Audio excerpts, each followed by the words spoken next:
I ran to America to escape my billionaire ex-girlfriend, but she followed me and demanded that I marry her. I began dating a girl after meeting her in high school 2 years ago. She was the most popular girl in the entire city because she was the daughter of a rich politician. She had never dated before because no guy had the guts to ask her out, except me. But it was love at first sight for me, and I somehow gathered the courage. I thought that after growing up in a billionaire household, she would want a typical romance with me. But for our first date, she took me to the biggest lake in the country and had it shut down. It was just us two there, along with her 10 personal security guards, so it was a bit weird. But I did my best to make her happy and enjoyed the date regardless. When it was time to go home, she got nervous all of a sudden, and gave me a kiss on the cheek right in front of her guards. I thought I was about to get tackled to the ground, but thankfully they just turned around and left. Unfortunately, all our dates were that extreme. If we went to the mall, it would be emptied out except for the store employees. If we wanted to do ice skating, the entire ring would be booked just for us. That first month was like a dream for me, and I thought that our relationship was off to a great start. But out of nowhere, she started to become really possessive. On days when we didn't have any plans, I would get texts from her asking where I was and what I was doing, even though I was literally in class. If I was talking to a girl who was just a friend, she would drag me off and accuse me of trying to cheat. I told her that I liked her a lot, and there's no way I would do anything to hurt her, but she didn't listen. One time,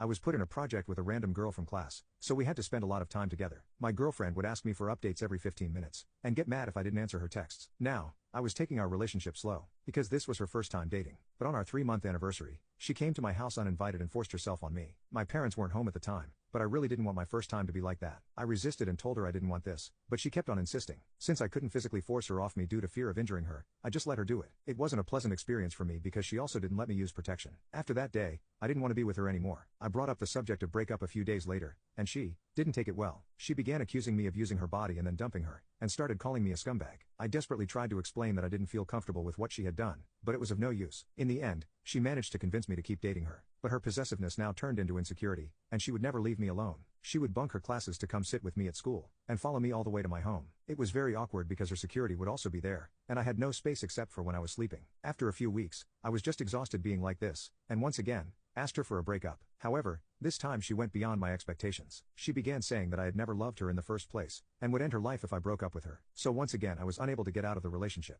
But my mental health was suffering so much that I started going into therapy. Sadly, that only made it even clearer that the root of my problems was my relationship. The next day, my girlfriend asked me why I was going into therapy. I had never told her about that, so I didn't know how she knew about it. But then I realized that she was literally obsessed with me. She was actually using her dad's connections to stalk me throughout my day, and knew about everything I did. That made my heart drop because I thought I would never be able to escape her if this went on. She could have the entire country in her pocket if she wanted, and there was nothing I could do. But I also knew that staying with her was going to destroy me. So I began working on an escape plan. I applied for a university in America, because that was the only country where her father's connections wouldn't be present. Unfortunately, my application took over a month to process, and even when I was accepted, the visa process took another 4 months. The entire time I was still going on dates with my girlfriend so that she won't get suspicious. I prayed to God that the US embassy wouldn't